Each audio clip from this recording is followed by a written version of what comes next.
Hello friends, मी मनाली आणि आज आपला दौरा निघाला आहे बँड्रा रिक्लेमेशन गार्डनला, जिथे जाण्यासाठी आम्ही पहिलं अंधेरी स्टेशनला आलो.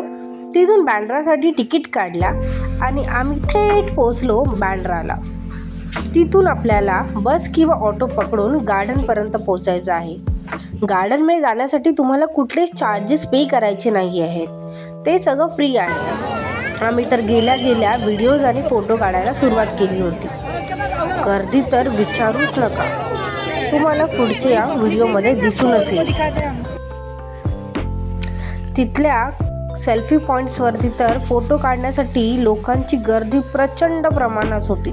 तिथे तुम्हाला वेट करणं गरजेचंच होतं.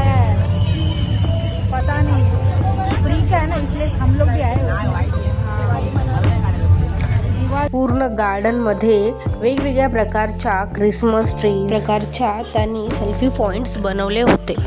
लाइटिंगचा पुरेपूर असा वापर तिथे केला होता. लहान मुलांपासून म्हाताऱ्या माणसांपर्यंतची लोक तिथे खूपच एन्जॉय करत होती.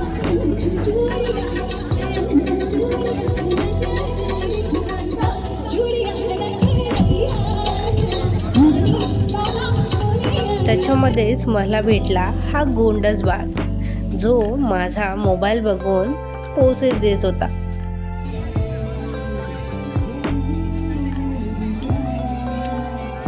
खरं तर आम्ही तिथे मजा तर केलीच होती, कारण तिथे वाजणाऱ्या म्युझिकवरती आम्ही दोघी पागलसारखं नाचत होतो.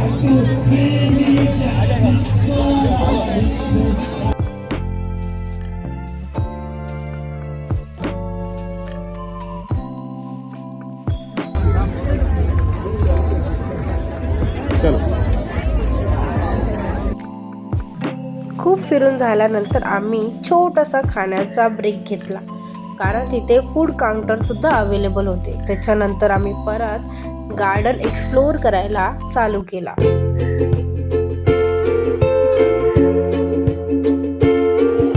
खरंच झाडामध्ये सुद्धा त्यांनी लाइटिंग अशा प्रकारे लावल्या होत्या, तो नजाराच खूप वेगळा होता.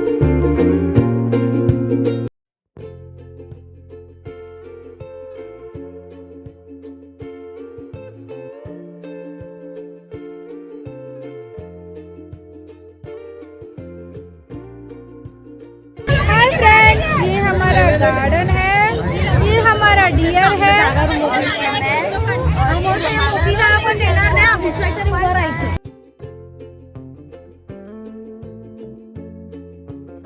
रील्स आणि रियालिटी दोघांमध्ये एक्सपेक्टेशन्स ठेवणं थोडंसं वेगळं असतं, पण एकंदरीत आमचा दिवस चांगलाच होता, कारण आम्ही इव्हनिंगला थोडीफार का होईना मजा तर केलीच होती. त्यासोबत ही असताना तर प्रश्नच नव्हता. सो आता आपण निघालोय आपल्या परतीच्या प्रवासाला. बाय बाय, भेटू आपल्या पुढच्या ब्लॉगमध्ये.